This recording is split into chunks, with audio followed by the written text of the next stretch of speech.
औलाद की खातिर दीन को छोड़ दिया है, दुनिया कमाने में लगे हुए हैं। लेकिन याद रखना, जिस औलाद की परवरिश दीन को छोड़ करके दुनिया में होती, वो औलाद जिसके लिए तुमने आज दीन को छोड़ा है, वही औलाद इस दुनिया के खातिर कल को तुम्हें भी छोड़ देगी। क्योंकि उसे माँ बाप के हुकूक क्या है इस बात की तालीम उसको नहीं मिल सकी। माँ बाप का दर्जा, माँ बाप का मर्तबा क्या है कि वो बच्चा नहीं सीख पाया। वजह बने वालिदैन, हमने उनको नहीं सिखाया। अगर हमने उनको सिखाया होता तो कुछ चीजें ऐसी होती हैं कि जो बच्चों को सिखाने की जरूरत नहीं पड़ती है। जो रोजमर्रा के मसाइल बच्चे अपनी पैदाइश से लेकर के जवान होने तक और जवानी से आगे बढ़ने तक जो मामलात अपने घर के अंदर रोजाना देखते हैं, वो उनको सिखाने की जरूरत नहीं पड़ती, वो खुद ब खुद सीख जाते हैं। अगर बच्चा रोजाना अपने घर के अंदर किसी मामले को होते हुए देखता है तो वो चीज उसको सिखाने की जरूरत नहीं पड़ेगी। वो बच्चा जब उस काबिल होगा कि वो उस काम को कर ले, वो खुद ब खुद उसे करता हुआ नजर आएगा। इसको मिसाल के तौर पर यूं समझ रहे, माअज़ल्लाह रब्बिल आलमीन, कोई इंसान शराब पीने वाला है, औलाद उसकी अभी छोटी है, वो रोजाना ये मामला देखती है उसकी औलाद कि मेरा बाप रोज रात को अपने साथ कुछ एक पीने की चीज लेकर के आता है और रोजाना उसे बिला नागा बैठ करके पिया करता है। तो जब वो बड़ा होगा उसको ये सिखाने की जरूरत नहीं पड़ेगी कि वो चीज क्या थी, उसे ये बताने की जरूरत नहीं पड़ेगी कि उसका नतीजा क्या होता है। जब वो रोजाना अपने बाप को ये काम करता हुआ देखता है तो फिर वो खुद ब खुद उस काम की तरफ अपने कदम को बढ़ाना शुरू कर देता है। यही मिसाल है, अगर बच्चा पैदाइश से लेकर के बालिग होने तक, जवान होने तक रोजाना एक मामला अपने घर के अंदर देखता है तो सुबह जब फजर की अजान होती है, बाप भी उठता है, माँ भी साथ में उठती है, बाप भी वुजू करता है, माँ भी वुजू करती है, बाप टोपी लेकर के मस्जिद की तरफ जाता है, माँ घर में मुसल्ला बिछा दिया करती है, बाप नमाज फजर अदा करने मस्जिद में जाता है, माँ घर में नमाज फजर अदा करती है। नमाज फजर के बाद जब बाप वापस लौट करके आता है, मेरे दोनों माँ बाप बैठ करके कुरान पाक की तिलावत करते हैं। तो जब ये बच्चा बड़ा होगा तो इसे ये सिखाने की जरूरत नहीं होगी कि तेरे ऊपर नमाज फर्ज है, इसे ये बताने की जरूरत नहीं होगी कि तिलावत कुरान करना तेरे लिए जरूरी है। तब ये बचपन से यही मामला देखता हुआ आया है। जब ये बोलने के काबिल होगा, चलने के काबिल होगा, तो इससे ये कहने की जरूरत नहीं पड़ेगी चल बेटा मस्जिद की तरफ चल, चल बेटा नमाज अदा करनी है, ये कहने की जरूरत नहीं पड़ेगी। जब ये चलने के काबिल होगा, बाप के हाथ की उंगली को थामेगा, खुद ब खुद उसके साथ में चलता हुआ नजर आएगा। इसे फिर नमाजों का हुक्म देने की जरूरत नहीं है, फिर इसे नमाज की अहमियत बताने की जरूरत नहीं है, फिर इसे नमाज का तरीका बताने की जरूरत नहीं है। जो चीज इसने बचपन से देखी है वो खुद ब खुद देख करके उसे सीख जाएगा। लेकिन जिस बच्चे ने रोजाना अपने घर के अंदर ये मामूल देखा हो कि रोजाना वालिदैन जब उठते हैं, जब सूरज अपनी पूरी आबोताब पर हो जाता है, जब सूरज बिल्कुल आसमान पर नजर आने लगता है, तब उसके घर वाले उठते हैं। जो बच्चा रोजाना ये मामूल देखता हुआ आया है, वो बच्चा नमाजों की तरफ रग़बत कैसे करेगा? मैं ये सबके लिए नहीं कह रहा, अल्लाह जिसे तौफीक दे दे। हमने शराबियों के बेटों को हाफिज भी देखा है, हमने बेनमाजियों के बेटों को नमाजी भी देखा है, अल्लाह जिसे तौफीक दे दे। लेकिन अक्सर मामलात यही होते हैं कि वालिदैन जिस रास्ते पर होते हैं, औलाद खुद ब खुद उस रास्ते पर चली जाती है। अगर बचपन से वो ये मामला देखता हुआ आता कि रोजाना बिला नागा मेरा बाप नमाज फजर भी अदा करता है, ज़ोहर भी अदा करता है, असर भी अदा करता है, मगरिब भी अदा करता है, इशा भी अदा करता है, कितनी ही जिम्मेदारियां सर पर हो, कितने ही काम उसके लिए करने को हो, लेकिन हर काम को छोड़ करके अगर नमाज का वक्त हो जाए तो फिर वो पहले नमाज अदा किया करता है। तो इसे ये बताने की जरूरत नहीं पड़ेगी कि नमाज एक अहम चीज है, बल्कि जब वो बचपन से ये मामला देखेगा कि मेरा बाप किसी भी हाल में नमाज नहीं छोड़ ہوتا ہے، میری ماں کسی حال میں نماز نہیں چھوڑتی ہے، وہ خود بخود سمجھ جائے گا کہ یہ ضرور کوئی اہم چیز ہے، وہ ضرور کوئی فضیلت والی چیز ہے۔ اگر اتنی اہم نہ ہوتی تو اتنی مشکلات کے باوجود میرا باپ نماز نہیں پڑھتا، اگر یہ اتنی اہم نہ ہوتی تو کاروبار چھوڑ کر کے میرا باپ نماز ادا کرنے کے لیے نہیں جاتا۔ ہر کام کو چھوڑ کر کے میرے والدین نمازیں ادا کرتے ہیں، مطلب یہ ہے کہ ضرور یہ کوئی اہم چیز ہے، یہ ضرور ہمارے اوپر فرض ہے۔ جب میرے ماں باپ اتنی پابندی کے ساتھ ادا کرتے ہیں تو مجھے بھی اس نمازوں کو ادا کرنا ہے۔ خود بخود اس بچے کے دل کے اندر شوق پیدا ہو جاتا ہے نماز کا۔ نبی اکرم صلی اللہ تعالیٰ علیہ وسلم نے حکم دیا،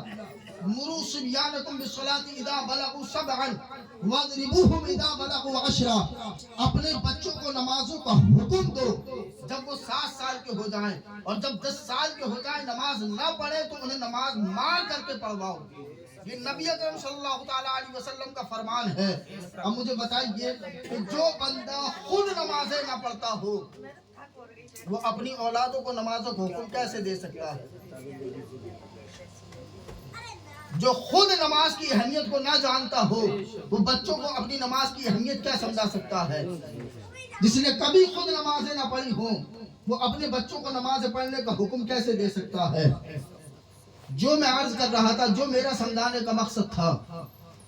کہ بچوں کو کچھ چیزیں سکھانے کی ضرورت نہیں پڑتی ہے، وہ خود بخود سیکھ جاتے ہیں۔ تو بچوں کو سدھارنے کے لیے والدین کا خود سدھرنا ضروری ہے۔ والدین اگر خود سدھر گئے تو اولادیں 70% خود بخود سدھر جائے گی۔ اگر والدین سدھر جائیں تب، ماں باپ اگر سیدھے راستے پر ہو تب، ماں باپ جب سیدھے راستے پر ہوں گے اولاد خود بخود اس راستے پر چلتی ہوئی نظر آئے گی۔ آج جو دور حاضر کے معاملات دیکھے جاتے ہیں، دیکھیں جب بچہ یہ بولنا شروع کرتا ہے نا، بولنا شروع کرتا ہے تو اگر یہ بولنے پر گالی بھی دے دینا تو والدین کو بڑی خوشی ہوتی ہے۔ اگرچہ سامنے ظاہراً اگر 2-4 لوگ موجود ہیں ایسے کہ جس سے اس کی عزت پر فرق پڑے گا تو ان کے سامنے تو تھوڑی آنکھیں دکھا دے گا، لیکن دل میں بڑا خوش ہوتا ہے میرا بچہ بولنے لگا ہے، گالیاں بھی بکتا ہے، دل میں بڑا خوش ہوگا۔ یہ حقیقت ہے، یہ کوئی میں آپ کو پھنسانے نہیں سنا رہا، یہ حقیقت ہے، خوش ہوتا ہے وہ دل میں۔ لیکن جب یہ بچہ بڑا ہو کر کے اسی کو گالیاں بکتا ہے تو پھر اسے تکلیف ہوتی ہے، تب اس کے دل پر گزرتی ہے کہ ہاں میں نے غلط کیا۔ جب بچپن میں اس نے پہلی مرتبہ گالی بکی تھی، اگر اسی دن میں نے اس کی زبان کو کھینچ لیا ہوتا، اسی دن اس کی زبان کو لگام لگا دی ہوتی تو آج یہ نوبت نہ آتی کہ یہ بڑا ہو کر کے مجھے گالیاں بکے۔ آج والدین پریشان رہتے ہیں کہ مولانا صاحب کوئی تعویذ بنا کر کے دے، بیٹا کہنا نہیں مانتا ہے کہ بیٹا بڑا شیطان ہے۔ اس کو شیطان بنایا کس نے ہے؟ اس کو نافرمان بنایا کس نے ہے؟ بھائی ظاہر سی بات ہے، چھوٹا سا بچہ ہے، اس کے سامنے اس کے والدین بھی موجود ہیں اور اس کے والدین بھی موجود ہیں۔ اب جیسا سلوک تم اپنے والدین کے ساتھ کرو گے ویسا سلوک تمہاری اولاد تمہارے ساتھ کرے گی۔ اولاد کو سدھارنے کے لیے سب سے زیادہ ضروری ہے کہ پہلے اپنے آپ کو سدھارا جائے۔ جو بچے بچپن سے اپنے والدین کا عمل دیکھتے ہوئے آئے ہیں، وہی بچہ بچپن سے یہ دیکھتا ہوا آیا ہے کہ میرا باپ اپنے باپ سے توترا کر بات کرتا ہے، میرا باپ اپنے باپ کو مارتا ہے، میرا باپ اپنے باپ کو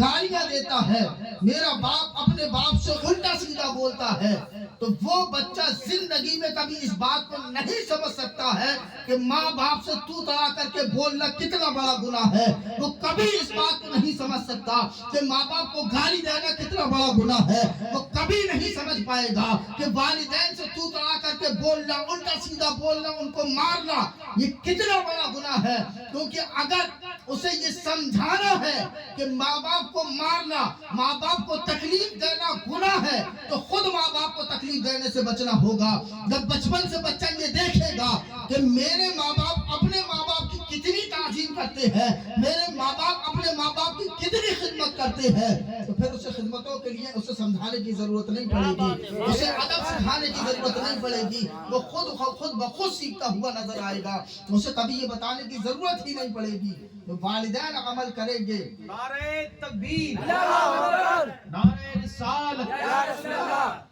और उनकी बोलो पुलिस आ रही है यार थोड़ी आवाजों को निकाले नारे तकबीर नारे रिसालत नारे हैदरी नारे हैदरी गली गली नगर नगर याद रहेगा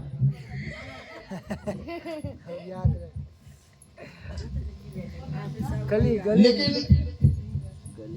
हम बच्चों की परवरिश किस तरह से करते हैं याद कर देखिए थोड़ी देर की गुफ्तगू है गौर से सुन ले इंशाल्लाह फायदा देगी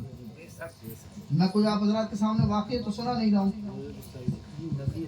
मैं आपको कुछ बातें बता रहा हूँ कि जिन्हें अगर आप गौर से सुन लें तो इंशाल्लाह आपके लिए नफा बख्श होंगी क्यों भाई बेशक हम बच्चों को परवरिश अब देते किस तरह है आपने देखा है अगर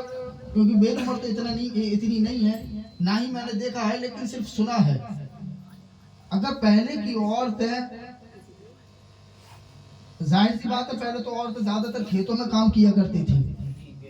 लेकिन एक चीज और पहले की औरतों में मैंने बड़ी गौर की पहले की औरतों के पास अगरचे इल्म हो या ना हो उन्हें ये मालूम भी ना हो कि पर्दे की अहमियत है क्या पर्दा कहते किसको है लेकिन मैंने फिर भी पहले की औरतों को अब की औरतों के मुकाबले में ज्यादा पर्दा करते हुए देखा ये पहले की औरतों का अमल था और पहले की औरतें बच्चा छोटा भी होता था एक दिन का बच्चा एक दिन के बच्चे को वो दुपट्टे में अपनी पीठ के पीछे बांध करके खेतों में काम करने के लिए चली जाती थी ये सुना है हमने देखा तो नहीं है ये सुना है सिर्फ हो भी सकता है हकीकत हो लेकिन अब इस दौर के अंदर अब चूंकि ग़िज़ाएं भी उतनी ताकतवर नहीं है जितनी पहले ताकतवर थी अब तो सबके अंदर केमिकल चल रही है दवाइयों वगैरह के जरिए से अनाज उगाया जाता है तो उतनी ताकत भी नहीं है इस बात को चलो समझ में आती है ये बात लेकिन हमारे यहाँ पर मामला क्या होता है जब औरत हमल से होती है प्रेग्नेंट होती है उसको बिल्कुल सुकून से एक जगह पर बिठा दिया जाता है अच्छी बात है अगर उसको काम करने में तकलीफ है आप उसे आराम कराइए ठीक है लेकिन उसे इतनी छूट कभी भी किसी भी हाल में मत दीजिए कि जो उसकी मर्जी चाहे वो बैठ करके करती रहे खाली बैठी है कुरान पाक की तिलावत करती रहे हाथ में तस्बीह ले तस्बीह लेकर के अल्लाह का नाम जपती रहे दुरूद पाक पढ़ती रहे कलमा तैयबा का विर्द करती रहे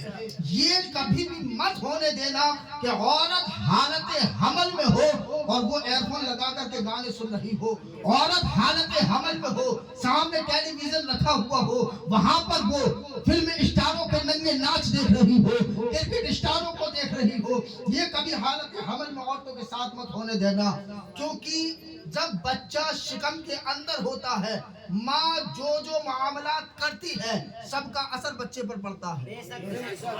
जो दौरे हाजिर के अंदर हमारे बच्चे नाफरमान हैं दौरे हाजिर के अंदर बच्चे कलमा तैयबा को छोड़ करके गाने याद करते हुए नजर आ रहे हैं दौरे हाजिर में मुस्तफा जान रहमत की सुन्नतें अपनाने की जगह फिल्म स्टारों के किरदार को अपनाते हुए नजर आ रहे हैं उसकी सबसे अहम वजह यही है कि हालत हमल में हमारी माँ बहनें तवज्जो नहीं देती है हालत हमल में वो ऐसे ऐसे मामला देखती है कि जिनका असर बच्चों पर पड़ता है आपने बारहा सुना होगा हुजूर सैयदना गौसे पाक रज़ियल्लाहु ताला अन्हु जब मदरसे में पढ़ने के लिए गए उस्ताद ने बिस्मिल्लाहिर्रहमानिर्रहीम पढ़ाया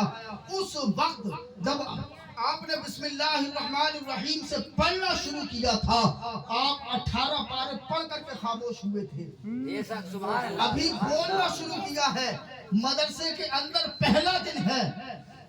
लेकिन जब उस्ताद ने पढ़ने का हुक्म दिया है तो 18 बार पढ़ करके खामोश हुए हैं उस्ताद पूछते बेटा वजह क्या है किसी मदरसे में पढ़ने के लिए नहीं गए हो कोई उस्ताद तुम्हारे घर पर पढ़ाने के लिए नहीं गया है अभी तो कुरान पाक की उम्र है कि जिसमें बच्चा पढ़ना भी नहीं जानता है तुमने ये 18 पारे कहां से याद किए हैं हुजूर सैयदना गौसे पाक फरमाते हैं कि जब मैं अपनी माँ के शिकम में था मेरी माँ 18 पारों की हाफिजा है और मेरी माँ जब भी कोई काम किया करती थी उन्हीं 18 पारों को बार बार पढ़ती रहती थी उन्हीं 18 पारों को दोहराती रहती थी उन्हीं 18 पारों की तिलावत करती रहती थी कोई भी काम घर का करती हो आटा गूंथती हो रोटी पकाती हो घर में झाड़ू लगाती हो कुरान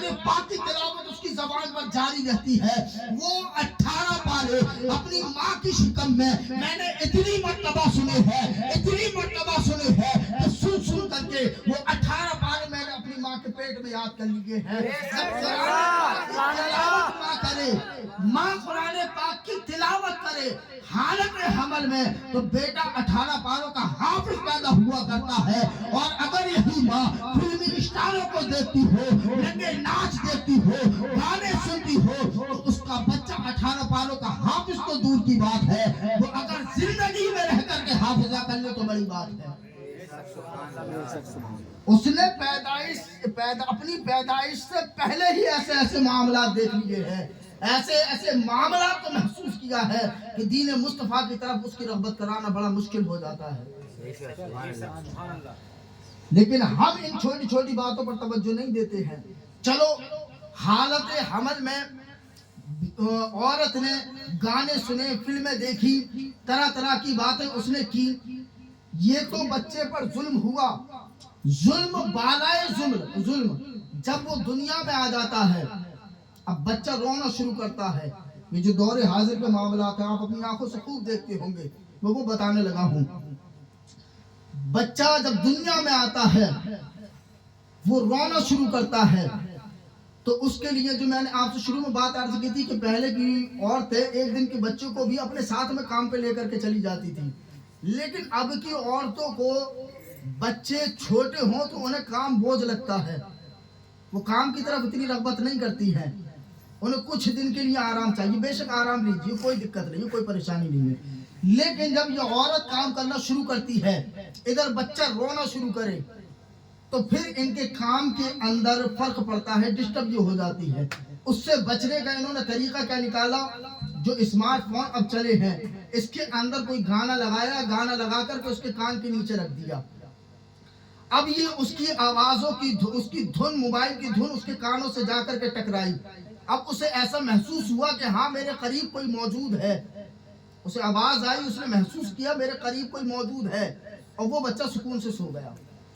अब इन्होंने क्या आइडिया लगा लिया कि इस बच्चे के कानों में जब गाने की आवाज जाती है इसे सुकून मिलता है और ये सो जाता है। यही मामला चल रहा है ना, ऐसा ही हो रहा है ना। अब देखें जब ये बच्चा बड़ा होता है,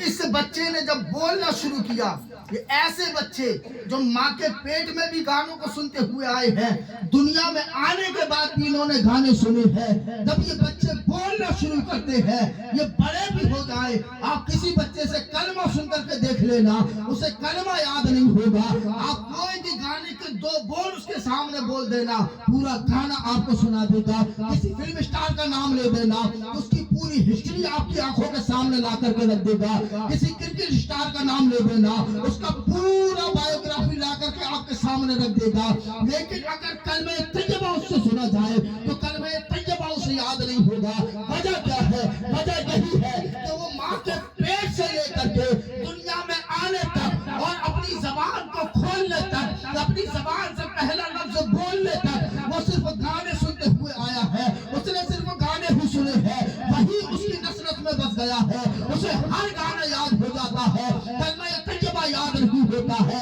क्या ही अच्छा होता कि जब ये बच्चा रो रहा होता तो गाने की जगह पर कुरान पाक की तिलावत उसे सुनाई गई होती, नाते मुस्तफा के तराने उसे सुनाए गए होते, हमने बारी ताला के अशार उसको सुनाए गए होते। जब बच्चा ये हमने बारी ताला सुन करके बड़ा होता, कुरान पाक की तिलावत सुन करके बड़ा होता, नाते मुस्तफा सुनकर तराने सुन करके बड़ा होता, सहाबा का किरदार सुन करके बड़ा होता, नबी की सीरत सुन करके बड़ा होता, तो जब ये बच्चा बोलना शुरू करता तो इसकी जबान पर ये दुनिया की खाने नहीं होते, बल्कि मुस्तफा के तराने नजर आते। जब ये बच्चा बोलना शुरू करता तो इसे लफ्ज़ अल्लाह सिखाने की जरूरत नहीं होती, ये बचपन से लफ्ज़ अल्लाह को सुनता हुआ आया है, तो जब ये बोलना शुरू करता उसकी जबान पर सिर्फ अल्लाह अल्लाह जारी होता। हमने कभी गौर और फिक्र ही नहीं किया कि जो हम अमल कर रहे हैं इसका नतीजा क्या होगा, इसका नतीजा या अंजाम निकल करके क्या आएगा। ये जो अमल हम करते हैं इसका नतीजा, इसका अंजाम हमें बुढ़ापे में जाकर के इसका अंजाम देखना पड़ता है। اس کا نتیجہ بڑھاپے میں نکل کر کے آتا ہے. جب یہ اولاد جس اولاد کی پرورش ہم نے صحیح طریقے سے نہیں کی، جب یہ اولاد بڑے ہو کر کے والدین کو تکلیف پہنچاتی ہے، والدین پر تشدد کرتی ہے، تب سمجھ میں آتا ہے کہ اگر اسے بچپن میں صحیح تعلیم دے دی ہوتی، بچپن میں اگر اسے صحیح طریقہ سکھا دیا ہوتا تو آج یہ دن دیکھنا نہ پڑتے. بس کل ملا کر کے پوری تقریر کا نچوڑ یہ ہے کہ اپنے بچوں کو بہترین پرورش دیں، بہترین پرورش دیں. یہ اچھی پرورش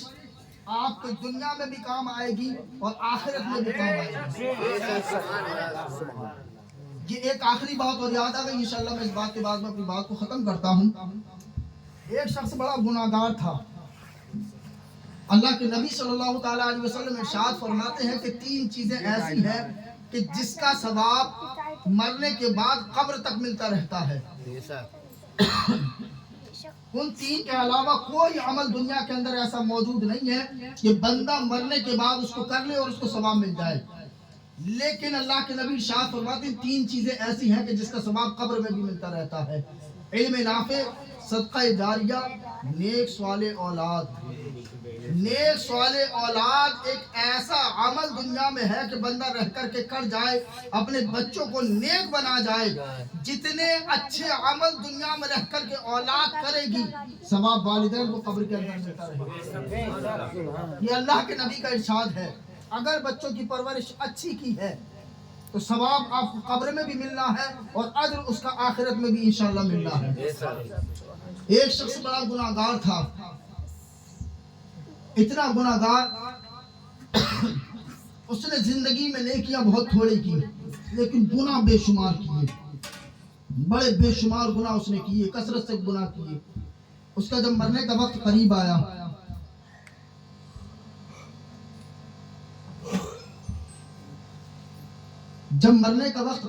اس کا ایک چھوٹا سا بچہ تھا.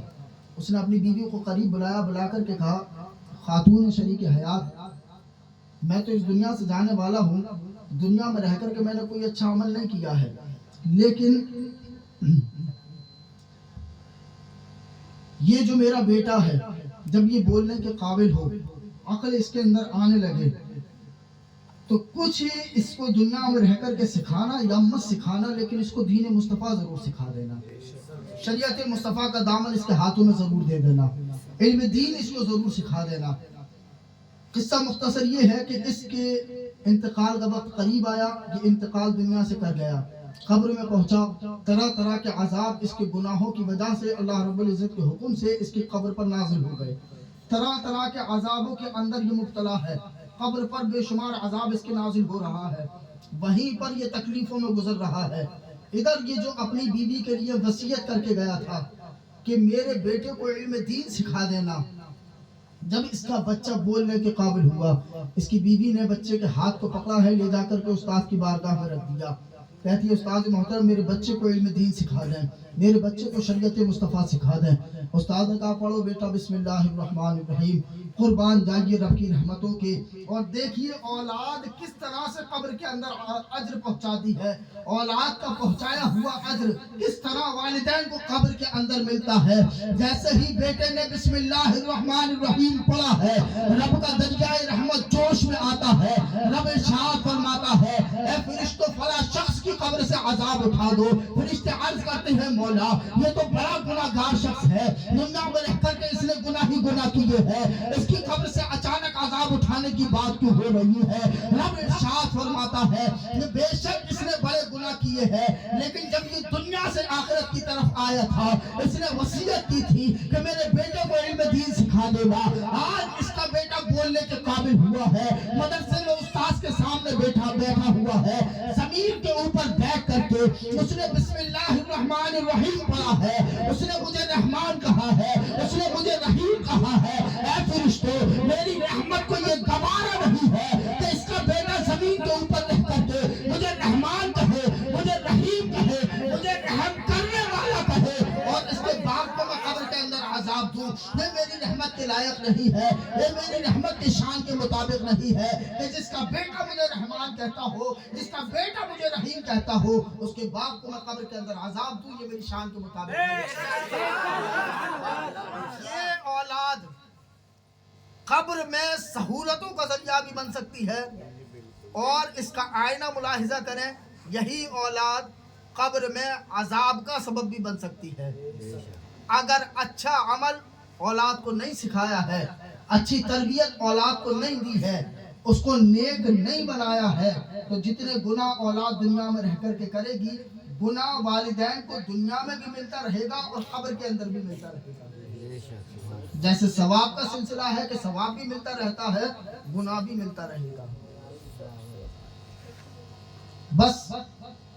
نصیحت پوری تقریر کا نچوڑ یہی ہے کہ اولاد کو اچھی پرورش دیں، اور اولاد کو اچھی پرورش دینے کا سب سے بہترین طریقہ اپنے آپ کو اچھا بنا لیں۔ خود اچھے بن گئے تو اولاد خود بخود اچھی ہو جائے گی۔ ہمارے عمل اچھے ہوں گے تو ہمارا عمل دیکھ کر کے اولاد ہم سے سیکھے گی، اس کے عمل خود بخود اچھے ہو جائیں گے۔ اللہ رب العزت ہم سب کو عمل کی توفیق عطا فرمائے۔ استغفر اللہ ربی من کل ذنب و اتوب الیہ، وآخر دعوانا الحمدللہ رب العالمین۔ السلام علیکم ورحمۃ اللہ۔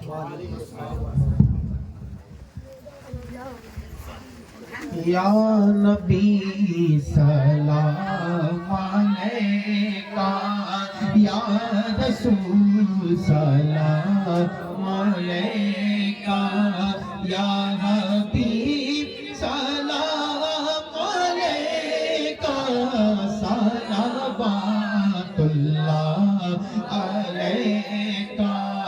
صلوات اللہ علیکہ، بھیج دو اپنی عطائیں، بخش دو سب کی خطائیں، بھیج دو اپنی عطائیں، بخش دو سب کی خطائیں، دور ہو غم کی گھٹائیں، دور ہو غم کی گھٹائیں، وجد میں ہم یوں سنائیں، یا نبی سلام علیکہ، یا رسول سلام علیکہ،